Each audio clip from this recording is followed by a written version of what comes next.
Terry McGovern was a fighter in every sense of the word. Before he became a two-division world champion, crowds chanted his name. He was just a boy in South Brooklyn trying to help his widowed mother make ends meet. Life was tough, but it made him tougher. He started boxing at 16 at the Greenwood Athletic Club, and from the moment he stepped into the ring, it was clear he had something special. He wasn't the most technical boxer, but what he lacked in finesse, he made up for with relentless aggression and knockout power. McGovern didn't just beat his opponents, he overwhelmed them. In 1899, at just 19 years old, McGovern dramatically won the world bantamweight title. He faced Peddler Palmer, a skilled British fighter, and knocked him out in the first round with brutal body shots. It was a historic win, marking the first world championship fight under Queensberry rules to end in a single-round knockout. But McGovern wasn't done. Moving up in weight, he captured the world featherweight title and defended it against top fighters like Joe Bernstein, Tommy White, Aurelio Herrera, and Oscar Gardner. He even took on world lightweight champion Frank Earn and dominated him, leading some to believe he had a claim to that title as well. His reign, however, wouldn't last forever. He lost the featherweight title to young Corbett II, who defeated him twice.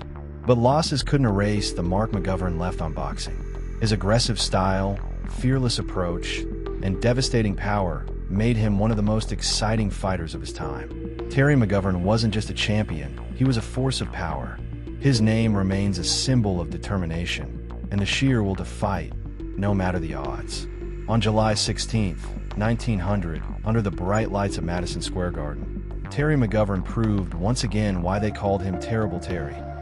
Facing world lightweight champion Frank Earn, McGovern found himself in early trouble. In the very first round, Earn caught him with a sharp blow to the head, sending him crashing to the canvas. The crowd gasped, expecting an upset, but McGovern was no ordinary fighter.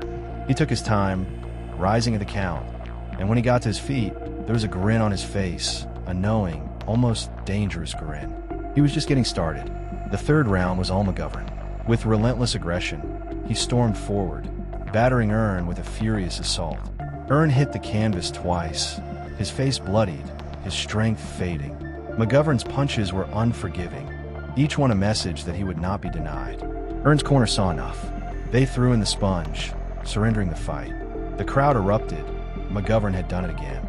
Some even claimed he had won the world lightweight title that night, though history would not officially grant him that honor.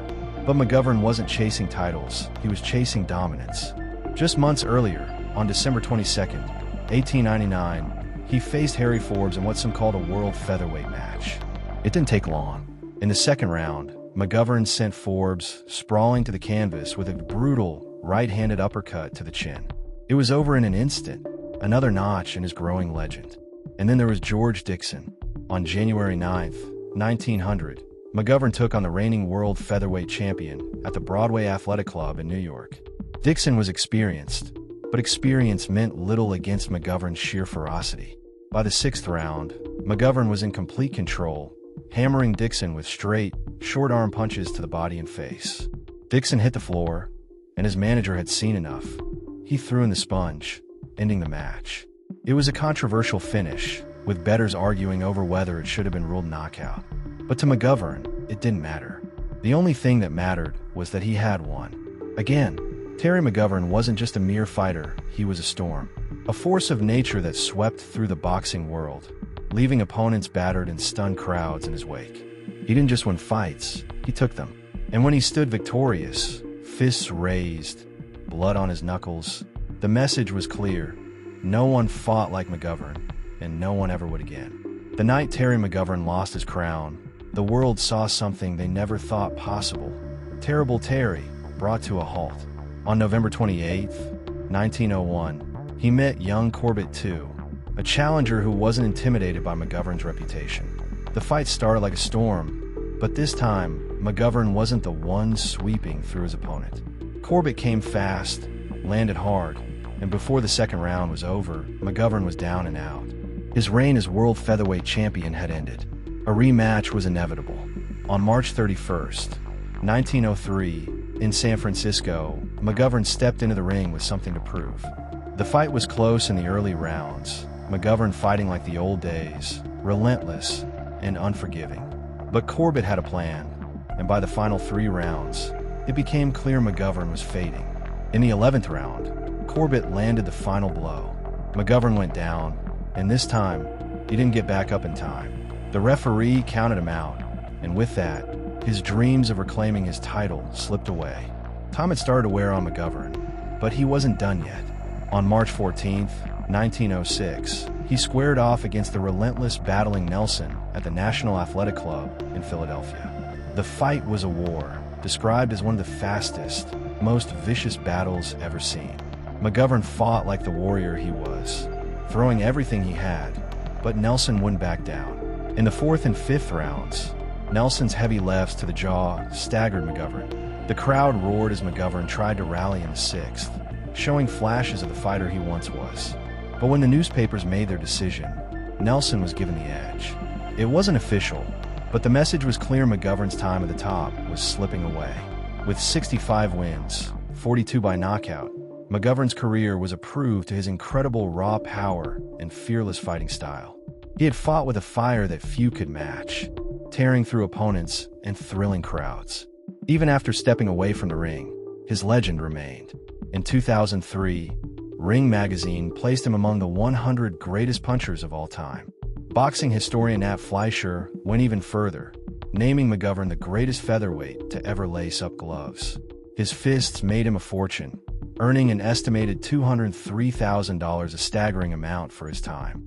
When the ring could no longer hold him, he found a new stage in vaudeville, entertaining crowds not with punches, but with stories of his battles. Terry McGovern was more than a champion. Though the years may have slowed him, his legacy never did. The echoes of his punches still resonate in boxing history, a reminder of a fighter who never backed down, never stopped swinging, and never lost a fire that made him great. Terry McGovern's fortunes, like his fights, were a roller coaster of highs and lows. He made a fortune in the ring, but like so many fighters, the thrill of competition followed him outside it. He took to betting on horse races, sinking large sums of the track. At one point, he even bought a racehorse and tried to turn his brother into a jockey. But as the years passed, his judgment faltered, clouded by the creeping shadows of mental illness. His later years were difficult. He spent much of his time in mental institutions, though he managed to find work here and there. Near the end of his life, he was working as a ticket taker at the Grand Opera House in Brooklyn, a far cry from the roaring arenas that once chanted his name. 2 months before his death, McGovern visited Camp Upton, a military port on Long Island. While there, he fell ill. The sickness took hold quickly, and on February 22, 1918, at just 37 years old, he passed away in the charity ward of Kings County Hospital. Pneumonia and Bright's disease, a kidney ailment, claimed his life. For all he had earned in his prime, McGovern died with little to his name. He had been living on a pension provided by his longtime manager and promoter, Sam Harris, who had carefully safeguarded what little remained of McGovern's wealth. In the end, Harris ensured McGovern's widow received a final estate of $10,000, including the home they had shared. Even in his final years, McGovern was not forgotten. His friend Joe Humphreys and Harris stood by him, making sure he was cared for. When he was laid to rest at Holy Cross Cemetery in Brooklyn, he left behind his wife, a 19-year-old son named Joe, and 2 surviving brothers, Philip and Hugh. His funeral was held at the Church of St. John the Evangelist, marking the final chapter of a man who had once ruled the ring with fire in his fists. McGovern had lived fast and fought hard, bright, and though time had taken its toll, his name would never be lost to history.